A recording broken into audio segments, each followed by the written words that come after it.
should let me love you forever, forever. I wanna love you.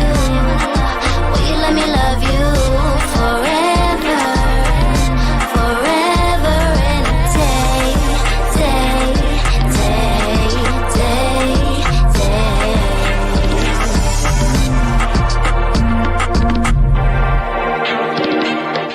Happy Monday! Woo!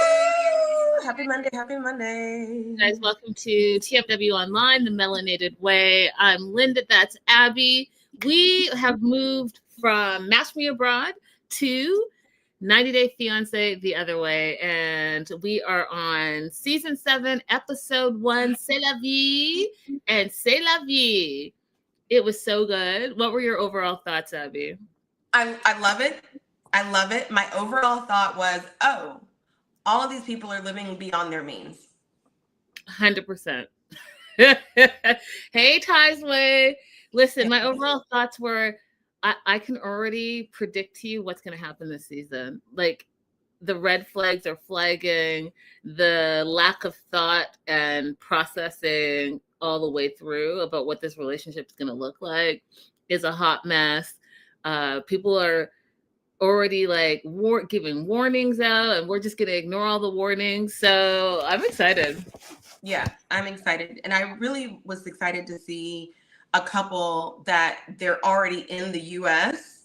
and they're leaving the U.S. That's a contrast I don't think that 90 Day The Other Way has ever shown before. It's usually the American going, but she's been here for several years, and she's going back to home country. So I'm like, I want to see this comparison. I want to see how this works out.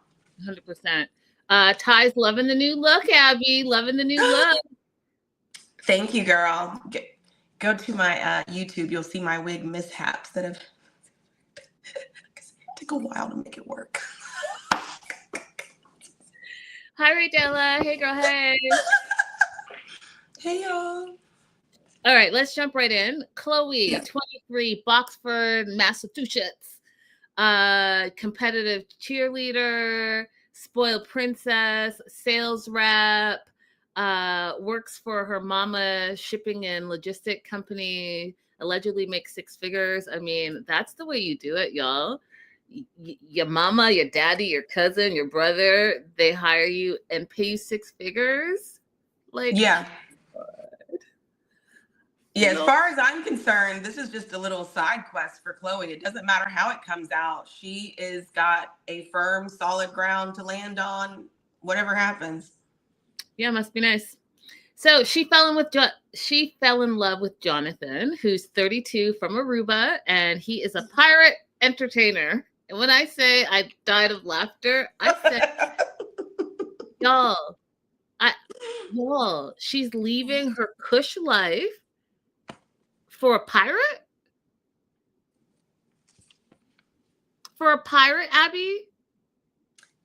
Side quest. This is a side quest for Chloe.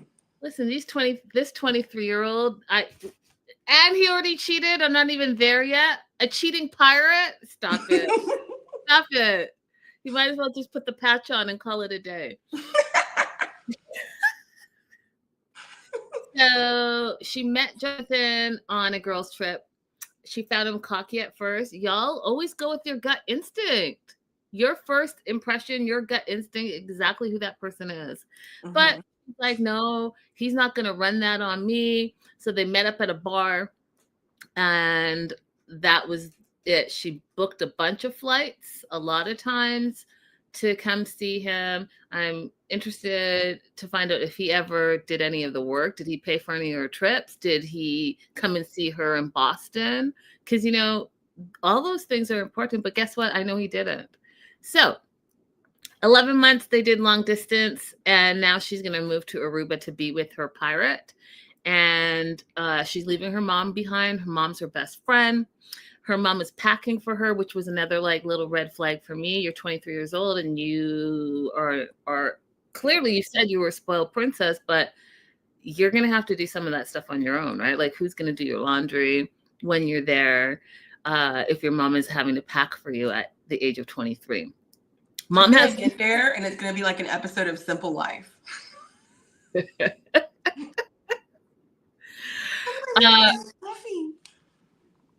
Her mom has some doubts about her leaving all of this stuff behind. Her mom feels like, you know what, I worked so hard to provide for my daughter to have the best opportunities, the best of the best. And it's just going to be a way harder life for her in Aruba. And, you know, that privilege that she's living with is going to be a rude awakening when she gets to Aruba, or it won't be, you guys. It might be like Abby saying, a nice little side fling, lasts for 2 months, and then she comes back, and guess what? She comes back, she can still live at her mama's house like she already does with a 6-figure income. It's not like her mom's going to say, oh, you can't come back to work for me, because her mom actually wants her to take over the business once the mom is, you know, into her retirement years. Literally the only thing that could go wrong is if she gets pregnant. Other than that, she can stay there for 2 months, 6 months, a year, and she's still golden.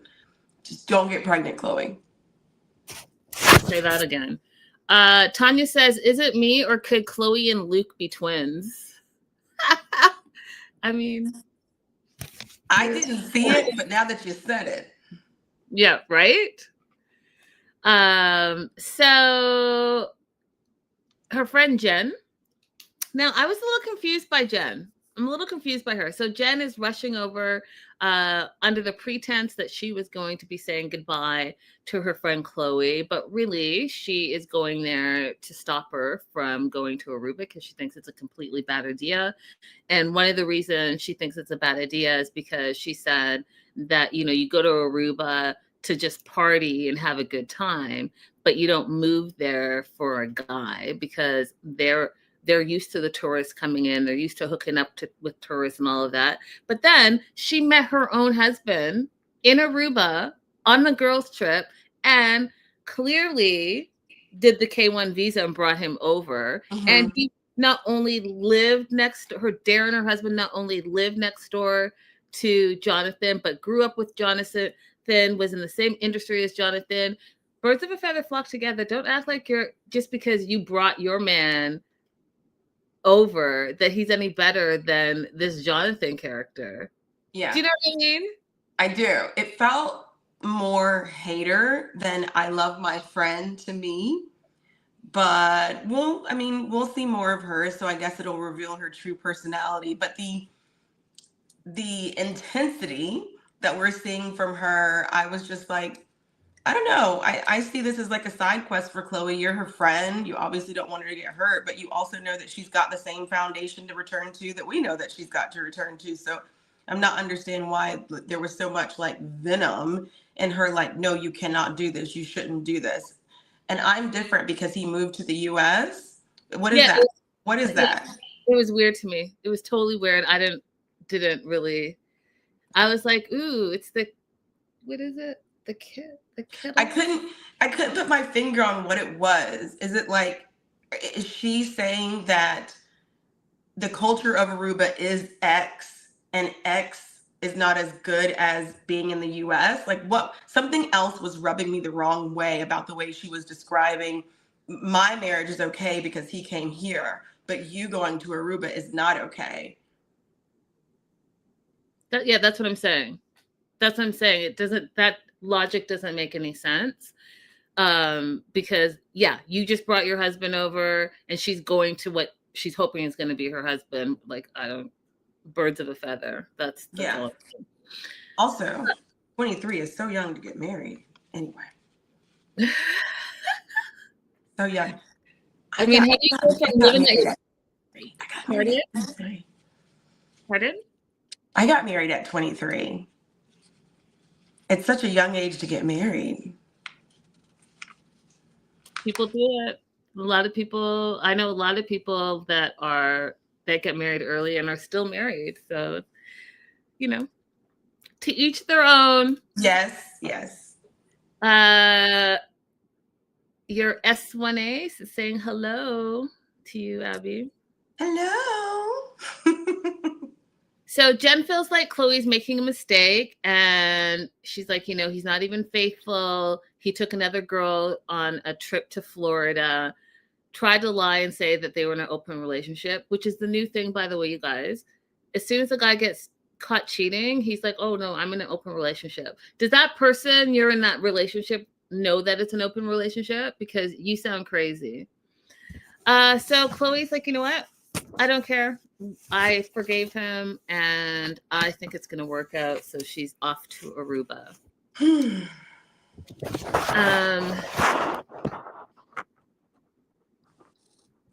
Yeah. Laszlo said that she got married at 20. So the youngins are doing it. Let's move on to Manon, 32, from Marseille, France. She's already like standing out as the character I am enjoying. She lives in LA. She was in the process of doing a Fat Babes photo shoot. She's very body positive. She started as a social media page, and it grew and it grew and it grew from there. Then she got a brand deal all the way in France. They invited her over to LA, and she stayed, and she grinded it out. And she met Anthony, 33, who's from Corona, California. They've been married for 3 years. They're new parents to a little baby named Benjamin, and they're complete opposite. She's an extrovert. He's an introvert. He's a stay-at-home dad. What were your thoughts about that, Abby? I was actually loving the fact that he's not a stay-at-home dad in name, but he actually is doing parenting and housework. I was like, that is refreshing to see. He's not just some lame who's sitting on the couch playing video games. He's parenting and home caring, taking caring. We know what I'm trying to say. Yes. She's a provider. She's an executive marketing director and agency owner for a social media and digital marketing company. And she's feeling overwhelmed and overworked. And because she's working so much, she doesn't have that bond that she sees her husband has with their baby. And she's starting to feel resentful towards him. And their relationship is cracking, right? Mm-hmm. They are pulling apart from each other instead of coming together. And so because of that, they have decided that they're going to sell the house, move back to France full time. They're going to live with her family, and she's doing it to save her marriage, to save her family, to have a better quality of life. And the plan is for her to be the stay-at-home parent and him to go work full time. Now, y'all, I immediately had some issues with this as we move on, but I want to stop in this moment right here. And do you think, Abby, that this is a well thought out good move for this family? No. And the reason why I say that is because he's not fluent in French, and he has no outside of the home work history. So the idea that he's going to be able to go and get a job in France quickly, a place that we already know is not super friendly to English-speaking Americans, is beyond, to me, it does not make sense for that to be the plan. If they said, we're going to move to a different town in the United States where it's cheaper to live, and then she can commute or fly every so often to LA to continue her businesses, I feel like that would make a lot more sense, especially given her whole, I don't like the way that I was treated when I lived in France, and I don't actually have a very good relationship with my family because they get on to me about my weight and everything else. I appreciate that they're trying to change something because they want their marriage to work, but this is not the something that I think is the best plan, just from the snapshot that we've got so far. Becca says the idea is merde. Absolutely. I know what that word means. 100%. 100%. Um, her family body shames her back home. And one of the reasons that she wanted to do this last photo shoot is to remind herself that we're beautiful in all shapes and sizes. She was bullied growing up, and she has a lot of resentment. She has a lot of trauma from that. So for her to quit her job and leave her company and all of that stuff and go back to somewhere where she was not treated well, even at her house, just doesn't seem, with her family members, it seems very toxic to me. And I'm not sure that this is the right move for them. Right. So Benjamin quit his job in security to become a stay-at-home dad. He knew after the first date that he was going to marry her. And we saw that as a theme, by the way, over and over in this episode, where these guys are like, I knew after the first date. I knew after the first date. So they dated 1 month into it. They moved in together. 6 months into it, he proposed. 7 months into it, they eloped, and they bought a house in a year. And I was like, I am living life wrong, first of all. How did they buy a house in Los Angeles?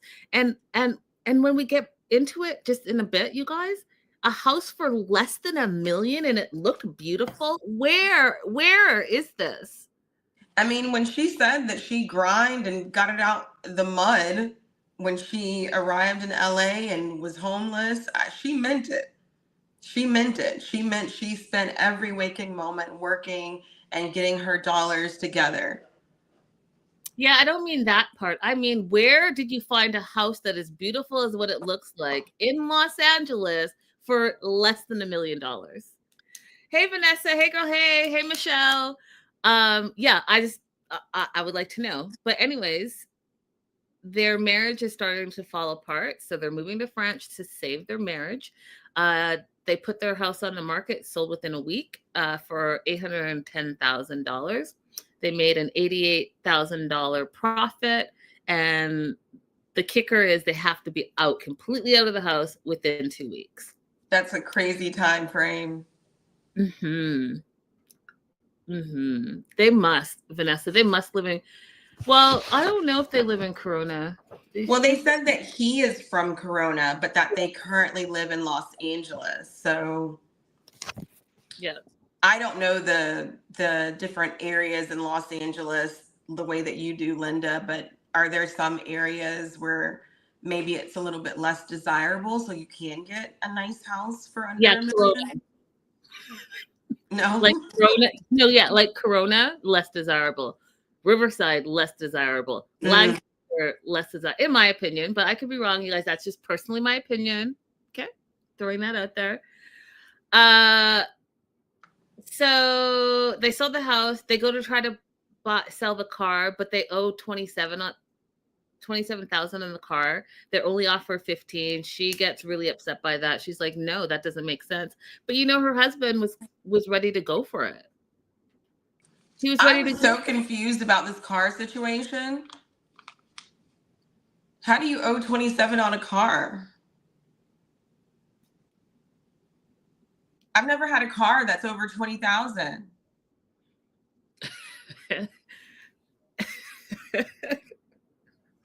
I was like, how do you owe $27,000 on a car? I mean, you know, wasn't it a Jeep? It was like a nice car. It was like a nice vehicle. I have concerns already, you guys, about Anthony. And my concerns are, I don't know if he says he's shy, but I don't know if he's a go-getter. And that's where I'm concerned about, because he then goes on to say that they see life very, very differently. He's cool with just surviving, and she wants more. She wants more. So this $88,000 that they made off of a profit, all of a sudden they started saying it was $70,000. So maybe they paid some bills off, but he feels like $70,000 is a lot. And she doesn't, because you know what? You're going to go to France And both of you are not going to be working. You're going to blow through that $70,000 that you had in profit from selling your house. That's just facts, because he is going to go. He doesn't speak the language. He's been out of the workforce, but he thinks, oh, and this is literally him. He's like, you know what? I'll just get there. And hopefully when I, pick up the language, then I can go and get a security job. And then, or they can train me.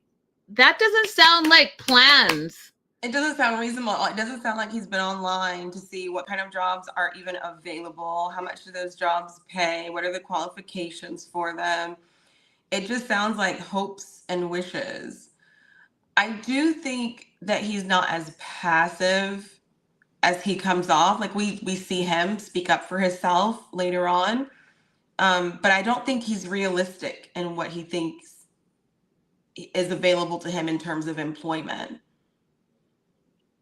I mean, he would be better off if he got a remote job teaching English, to be honest, and just did that for a while just to get some recent work history down. You guys, I'm not for it. I think that, first of all, I'm just not for it. I feel like he doesn't have the drive and determination to be the leader in his relationship. I'm not seeing it, and maybe I'll see it later, but this first episode, he comes across as, and even Abby, when he stood up for himself, I feel like because he said she's the best thing that has happened in his life, and I believe that, because guess what?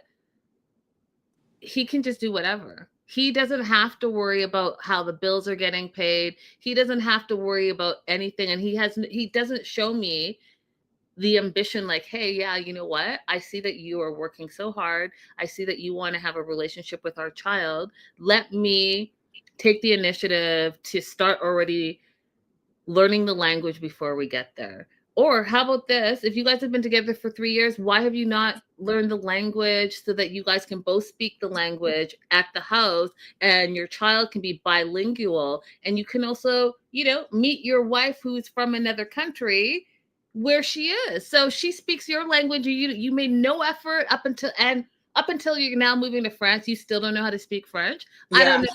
I'm not buying that all of a sudden he's going to get to France and then he's going to have some determination and drive. I'm not seeing it. I have a question for you, Linda. Hmm. Would it bother you if you had a baby and the baby had a preference for the other parent more than you? I mean, I think that happens all the time anyways.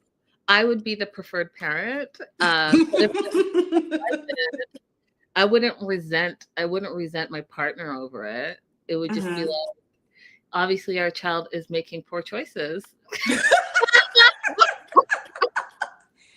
So this is like funny to me because I was not the preferred parent in the first few years, and it was a reprieve for me because I was breastfeeding. So it felt like I was finally having a chance to breathe. And then every time Taylor would come to me, it was like, oh, you only want me for milk. Like, you don't even want to hang out with me.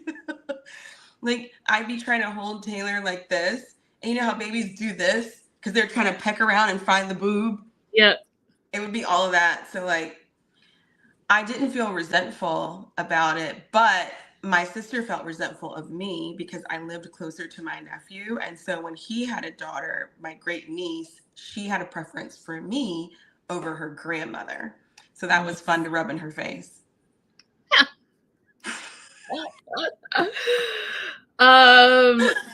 Okay. Anthony and Manon invite his side of the family over. So we have the Sarah, the sister, Jacob, her husband, Dana and Randy, mom and dad, and Nick, his brother. They all come over and they're going to have a charcuterie board. What is it? A charcuterie board. You're not saying it right. I don't know how to say it. I'm not even going to pretend. It's one of those things that I'm not even going to. It's like faux. I can't say how it's supposed to be pronounced either. It is what it is. Charcuterie board. Anyways, he's telling the family today that they're moving to France, and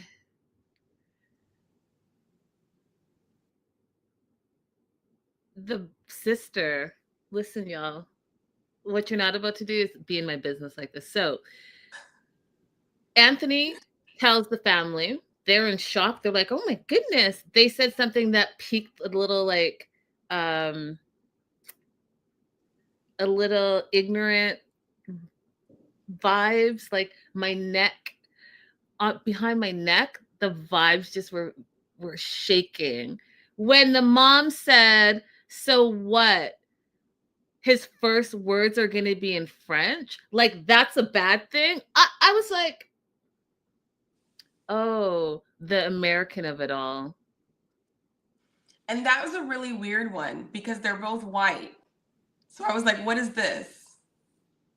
Oh, it's a new layer. Listen, there are layers to how some Americans are. I was like, that is crazy business. That is crazy business. You were trying to say that it would be a bad thing if your grandkid spoke French first. You don't see how having another language is Would be actually helpful, beneficial in your entire life. That's really crazy.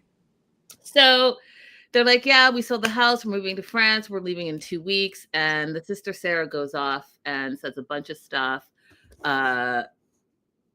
And then breaks Manon's confidence. So Manon had a moment that she was not happy with her husband. She went to her sister-in-law and vented. And in that vent, said some things that she probably shouldn't have said. But Sarah, what you weren't supposed to do is now tell the whole family their business. So she's like, you said being with my brother makes you want to die inside and that you want a divorce. Even the dad, who was just like, stop talking, Sarah, mind your business. The dad said to his own daughter, she told you that in confidence. Mm-hmm. If that was her husband beside, or maybe that was her brother, he was trying to stop her. The dad was trying to stop her. Everybody was trying to stop her. And she just kept going like a train, like a freight train. Yeah, it was terrible. So Anthony is like, you know what? You're really actually getting on my nerves. And Manon went off and she's like, get out. She's like, I'm done. We got our first I'm done. Welcome back, 91st. I'm done. So, yeah, hardcore. I'm done. Can't wait. Can't wait, because you know you're going to hear about 1,000 of them throughout the season. Because that's what we do on 90 Day Fiance. I loved seeing Jenny and Sumit back. I love it. I love it. I love it. They just seem like family and familiar. Ty says, I think she wanted the family to hear and side with her, but it backfired. I agree. I agree with you. So this segment, Abby, was my favorite. So we see Jenny and Sumit back. We see his long, luscious hair and the way they were panning the camera, you guys. I was dying of laughter. I was like, is this a hair commercial? And then he's getting his beard all done. And then all of a sudden, Jenny's face pops into the screen. And I was like, that is so good. But then it got better, you guys, because then he like shook his hair like he was, I don't know, some hair model. And boom, he looked the other way, and his mom was standing right there. I couldn't, you guys. It was perfect. It was perfect. So it's Jenny, Sumit, and Sadhna, and I am just about this life right now. So after 15 years being together, and I want to talk about this, you guys. because I did the math. So, first of all, has it been 15 years? Well, they were, at the time when we were introduced to them, they had been online dating for already several years. So I think they're including that in the 15 years. But I want to even pull it a layer back more, Abby, because Jenny's 67, which means she met him at 52. He's 36, so that means he was only 21 years old. Yes, he was very young. 52 and 21, y'all. 52 and 21. Now, Anyway, she did initially lie, but she did find out the truth before she went to India. oh, I mean, and that's a very nice way of putting it. I'm about to go there, though.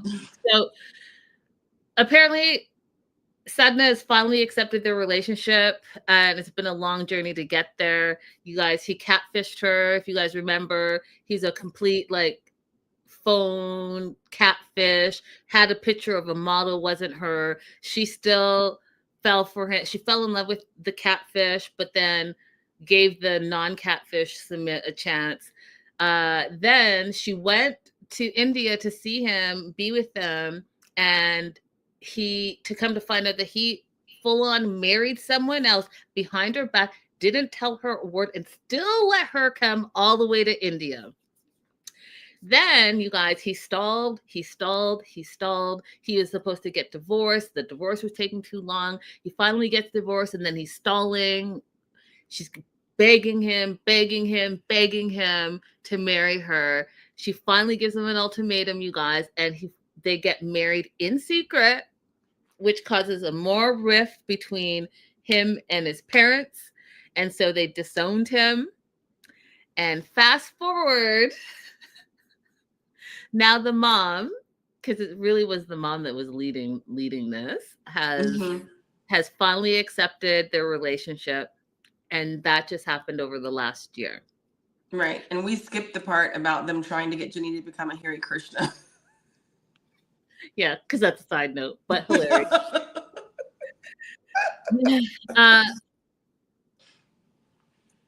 Tanya says, it's sad that all the time Jenny has spent in India, the only thing she picked up was the fashion. I mean, again, I stand firm in believing, at least try to learn the language. I don't understand. You're somewhere for years and years and years.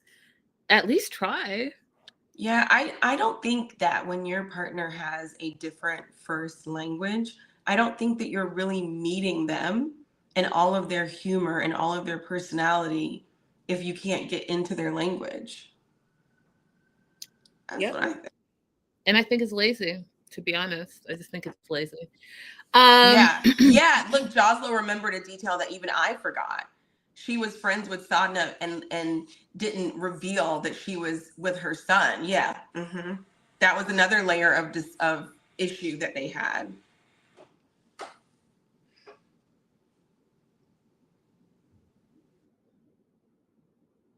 Uh-oh, did I freeze?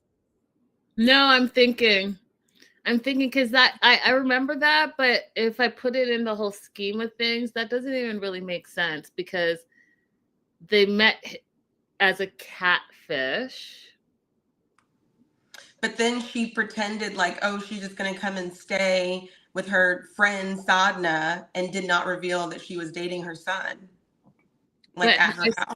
Yeah, that part still, again, it doesn't register for me. So you're saying that, or they're saying that Jenny and Sadhna were friends before she told Sadhna that she was dating Sumit, but they met online long distance as a catfish. So when were they friends? I don't know. I don't remember the timeline, but I do remember Sadhna saying that Jenny lied to her. Yeah, I think when Jenny came to visit, and I don't know, that's the part, you guys, that I still am I know it, but in the timeline of things, I feel like that just some of it doesn't make sense. Yeah. So sorry, go ahead. Go ahead. I have a question. Do they ever tell us any numbers? Because I went back and was like, I don't think it's there. Maybe I missed it. Of what their like cost of living is. Mm-mm. Okay. They haven't. But I'm not surprised that Sumit, because Sumit never, remember he tried to open a business? What happened to that business? Now you lost your job again. And then before you were working in a call center. So like, have you had any real long-term plans, Sumit? Like, I just don't even know, because I know that you guys were living off of Jenny's Social Security for a very, very long time. So like he's just like I said with Anthony, Sumit, when it comes to work, I'm not seeing the drive. I'm not seeing the vision. I'm not seeing, hey, I'm going to lead us into some financial stability. No, never. He never gave off, I'm going to be financially responsible. He gave off, Jenny, when does your check get to here? And like, so they must have moved into a place that was way more expensive than her check, which is ridiculous to me. Oh, yeah. So they moved into a new gated community. They've been living there only for 6 months. He lost his job, so now they can't afford the apartment. And he put it, his words, Abby, were, they're in a financial crisis. It just gave vibes like you don't want to work. You want to move in with your parents. Oh, he's happy as a clam to move back in with his parents. And they have an issue between them that neither one of them really wants to really get down to the root of and deal with. He wants a bit of a servant wife. He wants Jenny to be pressured into being someone who cooks and cleans, and those are things that she's not.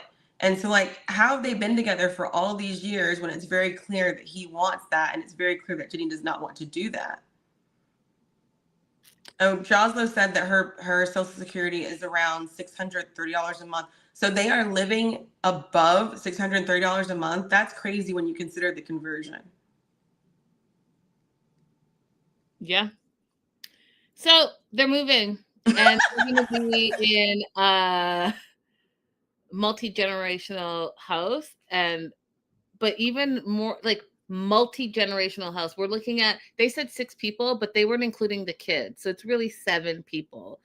And one of the things that was funny about this episode to me was the cleaning flashback, because, Jenny doesn't cook and Jenny does not clean. And when she was like trying to clean up, and Sadna was looking at her all crazy. And I remember, you guys, when we covered this, I talked so much poop about Jenny because y'all, like, you guys have a clean kitchen, and she had like dishes in the sink, everything all piled. Oh, it's terrible. It was terrible. Dust on the ground. Oh Lord. Jenny does not like to clean. Full stop. No. Oh yeah, no. Yeah. That small broom. Nasty spaghetti forever. See? Hey, girl, hey. We all remember. It was very traumatizing for all of us.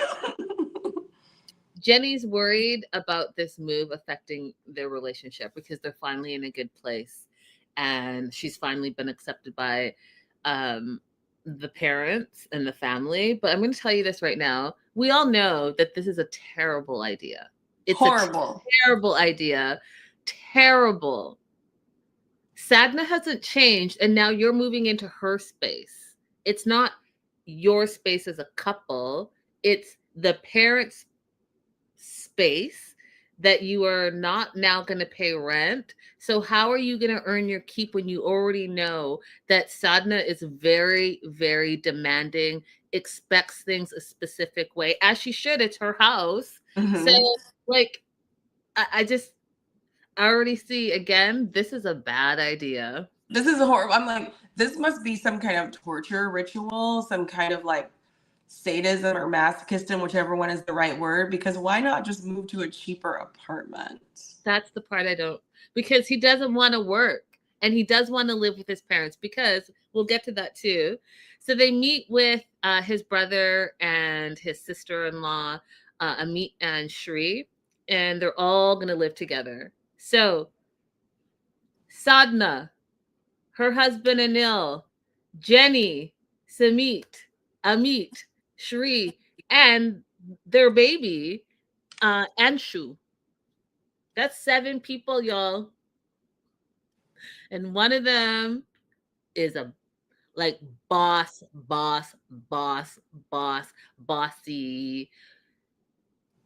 alpha. Mm-hmm. Mm-hmm. Mm-hmm. All I gonna have a live question together. for you. You're familiar with multi-generational housing. So in your experience, how do you deal with like household chores and using the kitchen? Like how does that normally flow? Is it really the matriarch directs everything, or is there a different form that you know?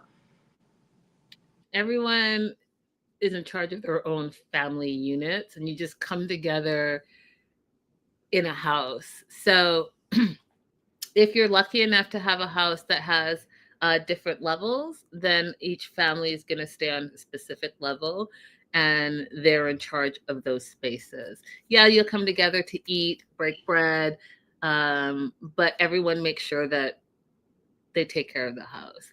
I'm trying to see how big this house is that they're all living in, because when they were moving, it looked like it was an apartment, but maybe it's multi-level house. Because I was like, why are they pulling the furniture from the bottom to the top? You usually do that when there's like no elevator, it can't fit, whatever. Right. Is it a house? Is it a multi? What am I trying to say? Multi-level? No. Yeah. Is it a multi-level house? Well, like, what is it? I'm gonna need to know more. Right. That being said, um, you know, Shri tells Jenny that Sadhna's gonna expect her to act a certain way, dress a certain way, be a certain way, and show up places a certain way. And that's just what it is culturally for daughter-in-laws. And now Amit, the brother, is worried and tells Samit that he's worried that his wife is going to have double the duties, because we all know Jenny doesn't cook or clean. Okay, like this conversation made me irate, yeah, irate, but for a whole different reason. He's like, my wife's gonna have more work to do because Jenny doesn't pull her weight. Never once did he suggest that Submit should do some work because he ain't working outside the house right now, or that he himself should do some housework. True, but that's also a cultural thing, right? That's an Indian cultural thing. So he could say, look, your wife doesn't cook or clean. My wife's not doing it all, so you're gonna have to cover your wife. That's who you choose to marry. That's who you're bringing in the house. So you need to cover her. Yeah. Or he could say, I don't want my wife taking on the bulk of all this responsibility, so I'm going to help.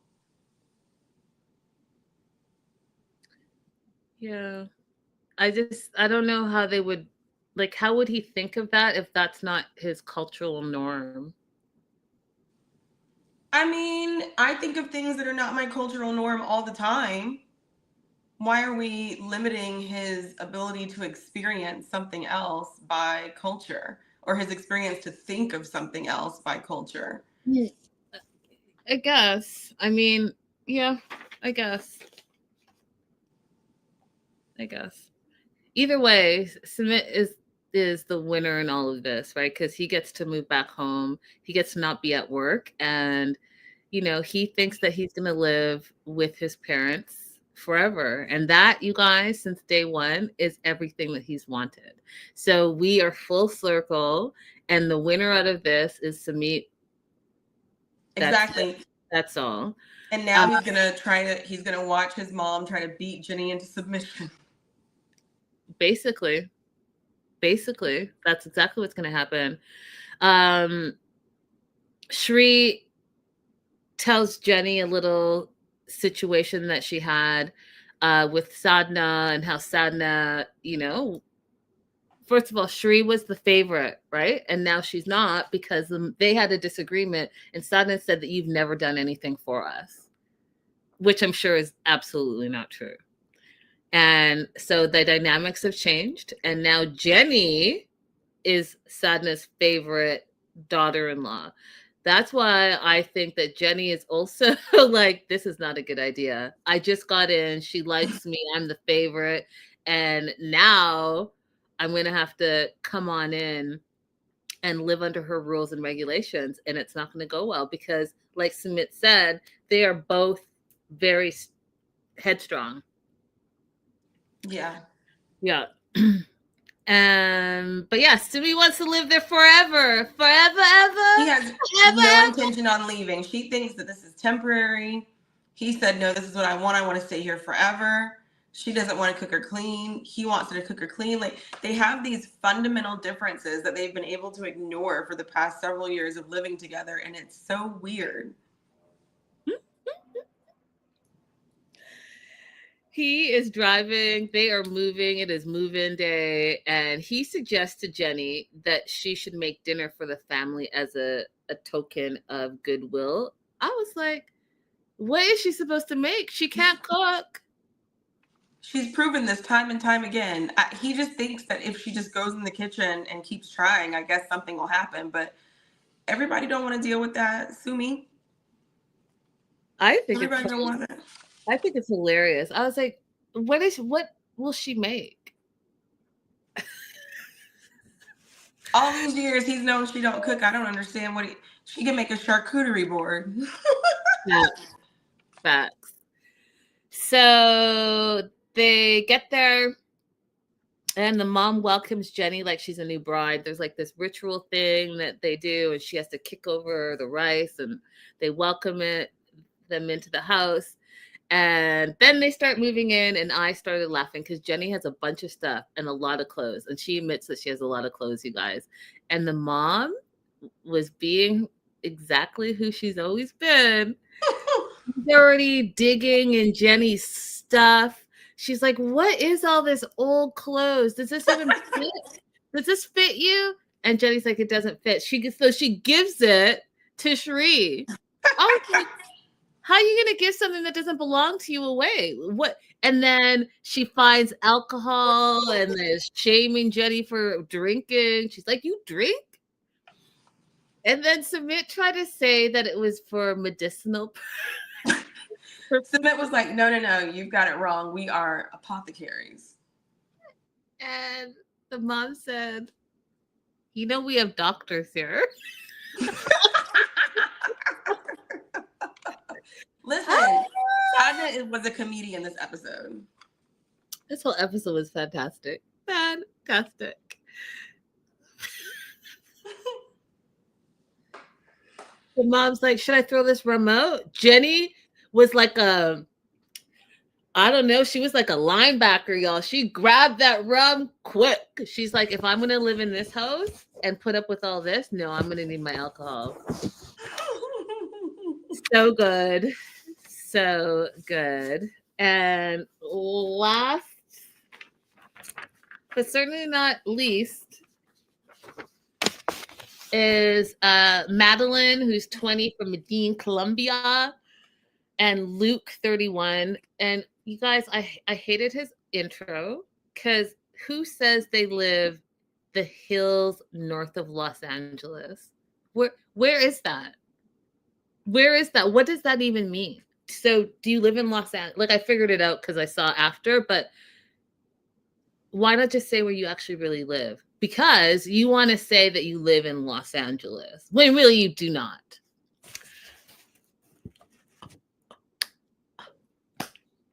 Madeline is posers. Exactly. Posers do that, Becca. Posers.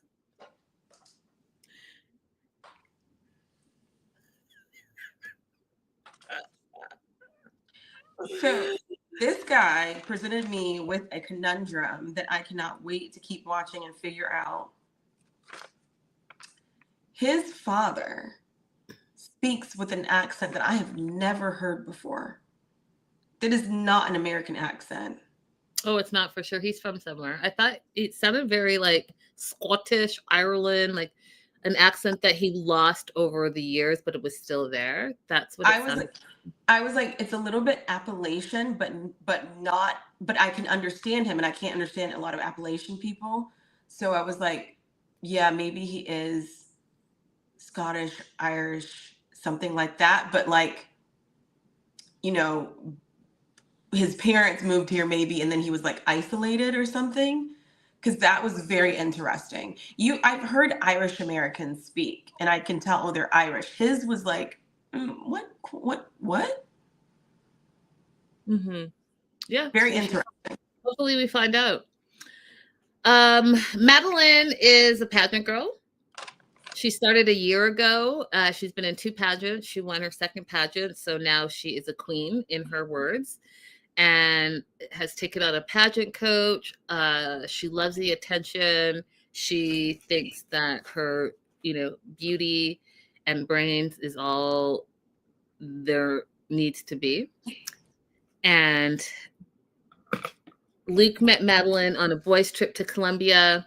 They get to Colombia, he downloads a dating app and meets her on the first night. Both thought each other were hot. Love at first sight. And then they spend the rest of his trip together. He goes back to the hills of North. The hills of North Hollywood.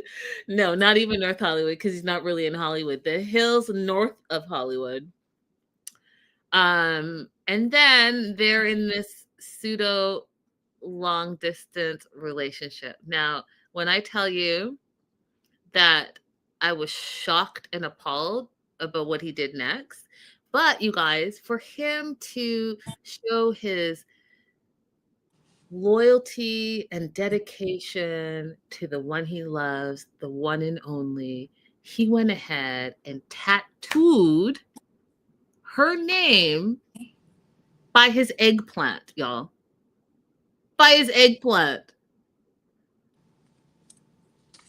Thoughts on that, Abby? Luke is an impulsive guy who doesn't seem to stick to his ideas. So we'll see how this tattoo goes for him. So then he's going to sell his house and move to Colombia. And I don't believe that he has a house to sell, but I don't believe some of the stuff, you guys. I'm just sorry, I just don't. But he's going to sell his house. He's going to move to Colombia.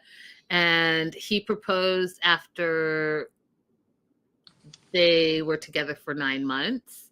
And then he went down there. And it looked like to me like they got married, right? But I guess it was just a proposal, like a proposal ceremony. Because then he went back to the hills north of Los Angeles. And he's been gone a year. So he hasn't moved because he doesn't have the money to move, is what he said. And she's sick of waiting. So in order to appease her and not to lose her, he's going to get married in 3 weeks and then he's going to move there. And what's not making sense to me is, how do you not have the money to move down there, yet you have the money to have this elaborate wedding, but then you don't have the money because this jewelry sunglass line you invested in, you haven't made any money from it, and then you quit your job as a mining engineer before you left? Like, you should be working, like, work to the very last day. I don't understand that. And then you're trying to tell me that you didn't have the money to move, that's why you haven't moved. I'm hearing that there are debts. I'm hearing that you have a jewelry sunglass line that you haven't promoted, and so it's not selling. Then you quit your job and you said you were a mining engineer I think he said his undergrad is in geology, but then he has an MBA. I don't know if I'm believing all these things about him, you guys. I just don't think I believe it. And then he's trying to tell us, Abby, that he went and bought property just outside of Medellin, and he's going to build a resort. Yeah. So when we met him last time, he was in debt. He's been in debt for years. But he never told her what the real financial picture is. So he's clearly living off of credit cards. These things aren't going to pan out. His dad read him to rights. His dad was like, you just start things and you don't finish them. That's right. So yeah, I don't have a lot of faith that Luth is going to come through. I just wish that he was being honest with Madeline about what his real financial picture is so that she can plan her life accordingly. I think it's rude to waste other people's time. Exactly. Yeah. They were supposed to open the nail shop last time, and he was like, I don't really have the money to do it right now. And yeah, they're every single couple. My theme at the top of when we started the show was everybody's living outside their means. 100%. And I just don't believe him. I feel like he's the child or whatever that cries wolf all the time. Like, you say you're doing something. I just don't believe you. I just don't believe it. I do love his dad, Jim. I think that he's a straight shooter, and you can tell that he really loves his son and he wants to be supportive. But he also said, you have a lot of debt and you need to save for your future. And weddings cost a lot. This hotel thing that you're saying, that's costing a lot of money. Like, what's going on with your jewelry line? Have you sold any? And now you've purchased this property to build this resort. And the dad just feels like he's making a lot of mistakes, a lot of poor life choices. And the dad's like, you jump into these ideas with no follow through. No follow through whatsoever. And Luke's like, well, I'm not dumb. I'm not stupid. And the dad's like, I'm not saying you're stupid, but you do stupid things. Yeah. And Medellin is one of the worst places to make a resort anyway. It's already like 2 hours to get from the airport. And then he said it's like an hour out of Medellin. So if it's the opposite direction, so now you're looking at 3 hours from the airport. Yeah. So Jocelyn's talking about a luxury resort and how much that's going to cost. She's also saying that the shop is making money. So it still exists. Does it? The nail shop? I didn't even know that. Well, if the nail shop is making money, it's because Madeline is making it make money. You guys are hilarious in this live chat right now. So the dad is like, you know what? You're too impulsive and you gotta have a follow through. You got to figure this out. But at the end of the day, I just want you to be happy. And I want you to know that if it's about marriage, that's what it should be about. And does Madeline know about your debt? And he says in this episode that she does. It doesn't sound like she does when she's talking about, I need you to buy this and I need you to buy that. It doesn't sound like he's given her an accurate picture. I don't think he's told her at all, Abby. She's talking about getting a helicopter into her wedding. Right. So and he didn't say no. He didn't say, no, that's not possible. That's not in our budget. No. So no. Maybe he told her, I need to put a little bit of money away for something else, but he definitely hasn't said, I'm in extreme debt, because he is. He didn't say that. Yeah. Lindsay with the helicopter emoji. Yeah. What's crazy about that is, like, literally, I just saw a video on Instagram of the bride who was coming into her wedding in Brazil in a helicopter, and it crashed. Oh. And then she said this, and I was like, oh my goodness, I just saw this tragedy. That's so sad. Anyway, yeah, it was really sad. And they have all the video footage because they were recording it. It was supposed to be like her entrance into the wedding. So it's recorded from like 5 different angles. Well, that's sad story for that family. It's terrible. Yeah. So yeah, first episode, you guys, I'm all in. It feels like comfort food. It is hilarious. I think that Sweet and Jenny are going to be all the comedy that we need. Exactly what we think it is, the train wreck that it is. And Sadhna is going to be, what do you call like the equivalent of a bridezilla, but she's a momzilla. Like she is going to come in and Monster-in-law. Chloe, go ahead, go to Aruba, have fun. You have a cush life. You're gonna come back to a cush life, probably brokenhearted, but a cush life. I think Manon is going to lose it when she gets back to France, and for all the reasons that she already knew were red flags. Her family, her husband,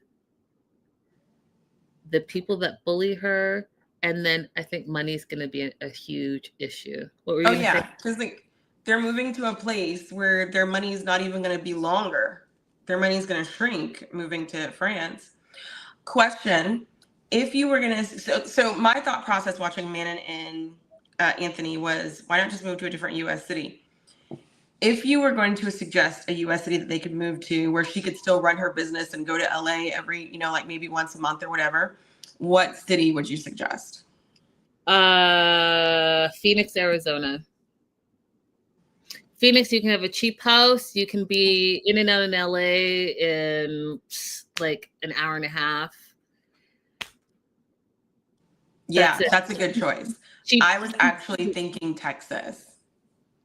Texas might work for them, but Texas is a little further, right? So yeah, the ride would be longer. The commute for her to get back to LA for business stuff would be a little bit longer, but they could absolutely afford a house easier in Texas. And then he could go and do his whatever, like your security job. Like what were you? Were you a security officer, or do you have like a degree? Like, is it cybersecurity? I'm going to need more, because if it was cybersecurity, you could kind of technically do that from home as well. So that you're bringing more income in, and then everything would be more affordable. And then maybe you could share raising the child together. I don't know. That's what I would do. What I'm not about to do is think that this man who has not learned French the whole time that he's been with this woman is going to quickly go and learn French in less than 6 months. Exactly. Because I'm smart and I struggle in French. I'm smart and I have a deep voice and I struggle in French. So yeah. Good luck to him trying to learn French in 6 months. Joslo has a question for you. Yes, Joslo. Are you going to be behind on the episodes, or will you catch up? I don't know. I'm going to check with Linda and see if we want to try and do 2 a week, or if we want to just keep like a really slow pace of going through things and honor our bodies and our time and our commitment to life and ourselves. That's the answer. What she said, Jocelyn, what she said, asking for a friend. You guys, don't forget to like and subscribe, and head over to Abby's YouTube page and see some of her hair adventures. It is hilarious. And look what Vanessa said. They could go to Vegas. Vegas. When would Josh take me to Vegas? Take me to Vegas. Vegas.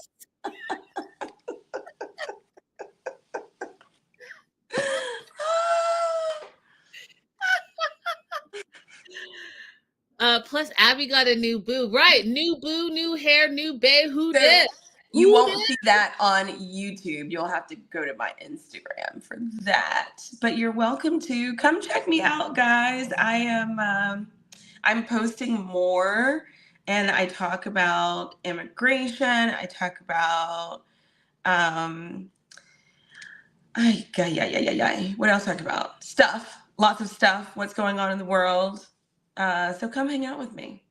Love it. Love it. Linda, do you have a Discord for 90-day chats? I should look into that. I do not.